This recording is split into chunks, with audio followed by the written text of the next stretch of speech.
Los Angeles, a city of endless lights filled with dreams and shadows alike.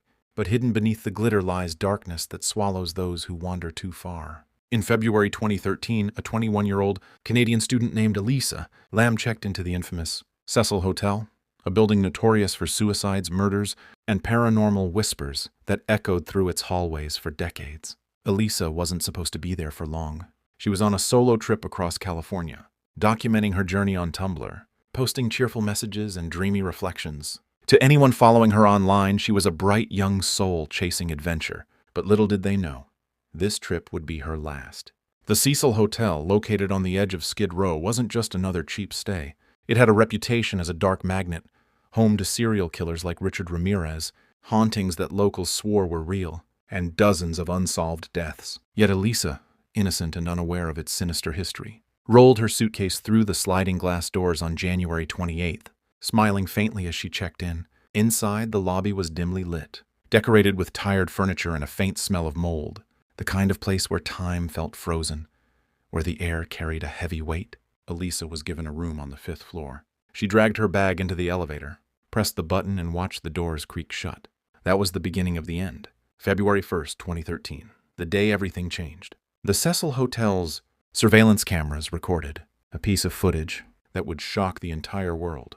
At 11:59 p.m., Elisa Lam stepped into the elevator on the hotel's 14th floor. She looked calm at first, her red hoodie loose on her small frame, her black shorts just barely visible, her hair messy from the day's wanderings. But something wasn't right. She pressed multiple buttons, 2, 4, 7, 10, and waited. The doors didn't close. It was as if the elevator itself refused to move. She peeked outside, leaning her head cautiously, eyes darting left and right.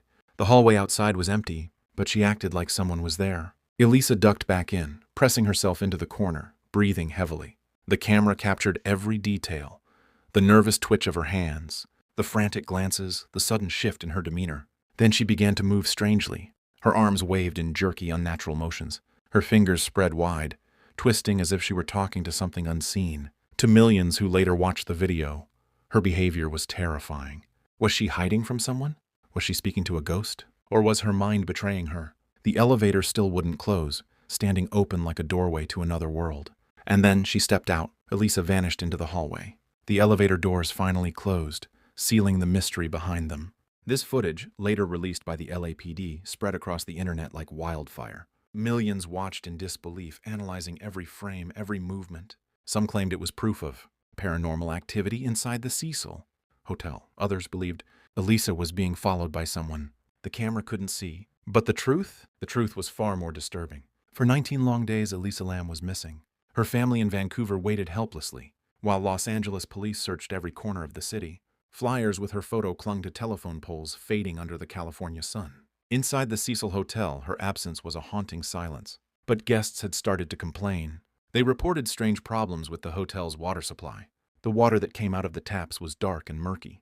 It had a foul smell, like something rotten hidden deep within the pipes. Some guests even said the taste was unbearable, metallic, sickening.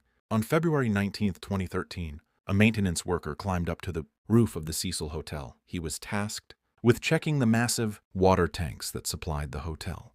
With slow, heavy steps, he reached the final tank. Its heavy lid was partially open. The worker peered inside and froze. There, floating face up in the dark water, was the body of Elisa Lam. Her red hoodie clung to her pale skin, soaked and heavy. Her lifeless eyes stared upward, locked forever in silent horror. Her hair spread out around her, drifting like black seaweed in the tank. The stillness of death hung in the air, broken only by the faint ripple of water. The discovery sent shockwaves through Los Angeles. How had Elisa ended up inside a locked water tank, accessible only through the hotel's roof? How could she have lifted the heavy lid herself? And why had the elevator footage shown her behaving so strangely before she vanished? The police ruled it an accidental drowning. But the world wasn't convinced. Internet forums exploded with theories. Some believed she was murdered, placed into the tank by someone who knew the hotel's secrets. Others believed she was influenced by a supernatural presence that led her to her death. But the most chilling thought of all was whispered by the hotel's guests. For nearly 3 weeks, we drank and bathed in the same water that held Elisa Lam's body. The discovery of Elisa Lam's body inside the Cecil Hotel's water tank shook not just Los Angeles, but the entire world. Yet even with the body found, the questions only multiplied. The Los Angeles Police Department launched a full investigation. They retraced Elisa's final steps, reviewing hours of hotel security footage. But there was only one recording that mattered: the elevator video. Detectives watched it frame by frame. Elisa's erratic movements, the way she pressed multiple buttons, how she appeared to be hiding from something invisible. It unsettled even the most seasoned officers.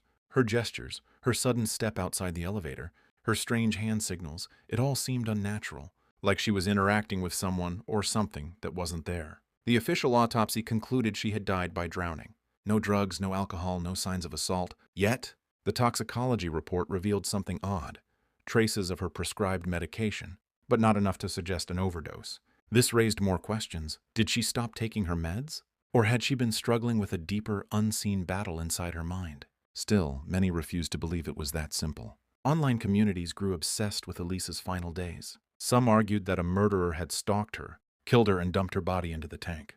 But how had they gained access to the locked rooftop and heavy tank lids? Others turned to darker possibilities. The Cecil Hotel had a notorious history, a haven for criminals, serial killers, and suicides. It was said to be cursed, a place where evil lingered in the walls. Could Elisa have been lured by something supernatural? Some even noticed eerie coincidences.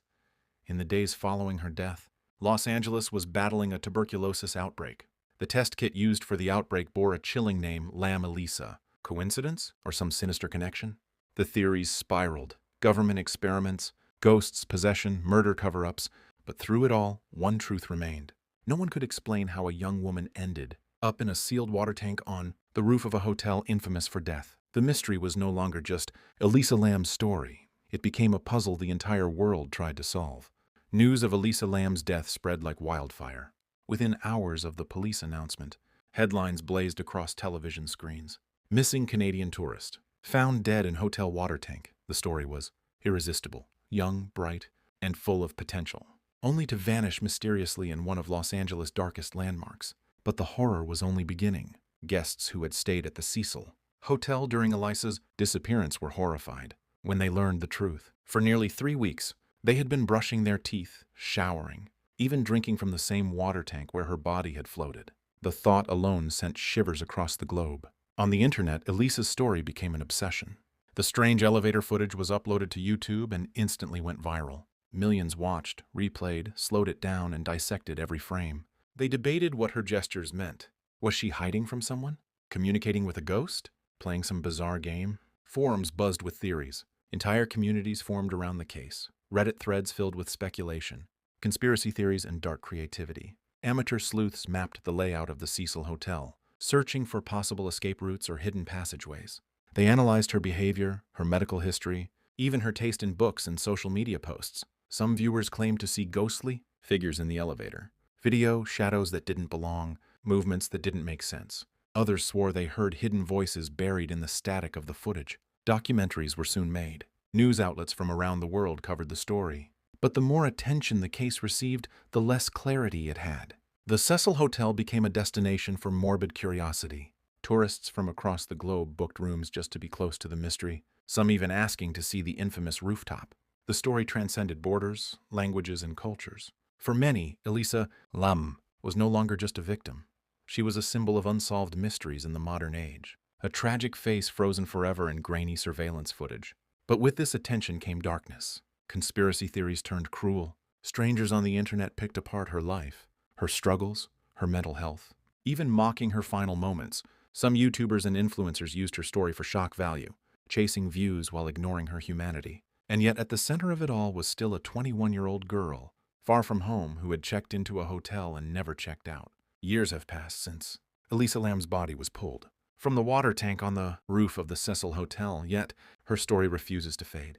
Like the shadow of the hotel itself, it lingers, heavy, unsettling, unforgettable.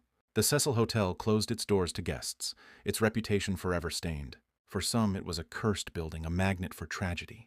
For others, it was simply another piece of Los Angeles' dark history. But no matter how people tried to move on, the memory of Elisa Lam stayed behind, haunting every brick of the building. Her case became the subject of documentaries, podcasts, and countless YouTube videos. Some portrayed her as a victim of mental illness, lost in a world she could not escape. Others insisted she was the target of foul play, her death covered up by forces too powerful to name. And then there were Those who saw her as a symbol of something even darker, the hotel itself, a living presence that devoured those who crossed its path. But no matter how many theories circulated, no one could explain the impossibilities of her death. How did Elisa access the locked rooftop? How did she climb into the massive water tank alone? Why did the elevator behave so strangely in the footage? And why did her final moments feel so unnatural, so terrifying, as if she were battling something unseen? The truth was never found, and maybe it never will be. For her family, the pain remains real and endless. A daughter lost in a foreign city, remembered by the world not for the life she lived, but for the mystery of how she died. For the millions who watched her story unfold, the case is more than just a tragedy. It's a reminder of how fragile life is, and how quickly it can be swallowed by darkness. And for those who dare to look deeper, it is a haunting lesson. Some mysteries are never meant to be solved. The elevator doors close, the screen fades to black. But the image of Elisa Lam, alone, frightened, reaching for something in the shadows, remains burned into our minds forever.